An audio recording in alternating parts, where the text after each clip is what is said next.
আরে আবরার ভাইয়া তুমি? তোর ভাই কোথায়? তোর যোগ একটু আসতে বল। ভাইয়া ভাইয়া হ্যাঁ লিবি, কি হয়েছে? আবরার ভাইয়া এসছে, তোমাকে ডাকছে। কি রে আপনার? তুই আমাদের বাসায় আয়, ভেতরে আয়। না, ভিতরে যাব না। দেখে একটু ভিতরে যা। তুমি মনে হচ্ছে অনেক রেগে আছো।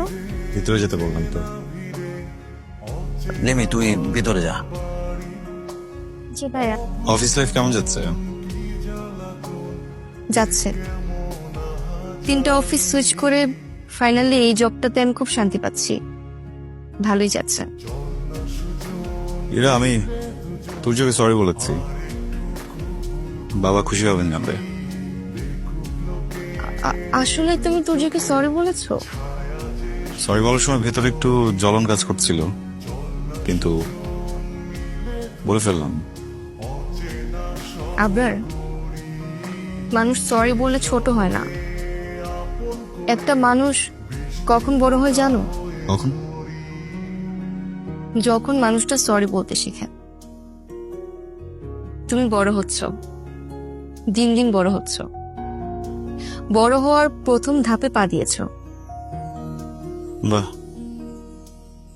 27 বছর বয়সে এসে আমি বড় হচ্ছি, জেনে ভালো লাগলো। আচ্ছা, আমাদের বাসার সবাই নামাজ আদায় করে। তোমাদের বাসার তুমি ছাড়া সবাই নামাজ আদায় করে।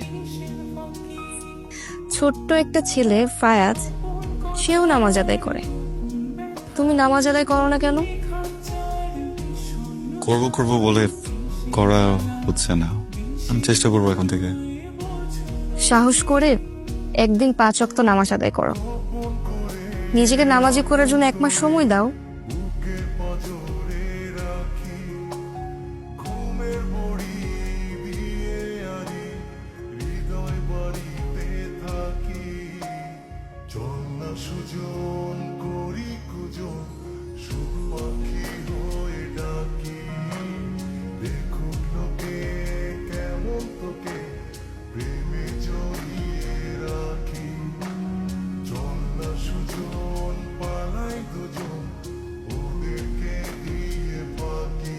আচ্ছা, আমি আবরারকে দেখলাম এশার নামাজ আদায় করছে।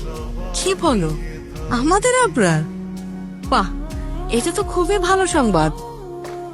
তুমি একটু জিজ্ঞাসা করে দেখো তো, ওর আবার কোনো সমস্যা হয়েছে কিনা। তুমি এসব নিয়ে চিন্তা করো না, আমি ওকে জিজ্ঞেস করব। ঠিক আছে, তুমি বসো।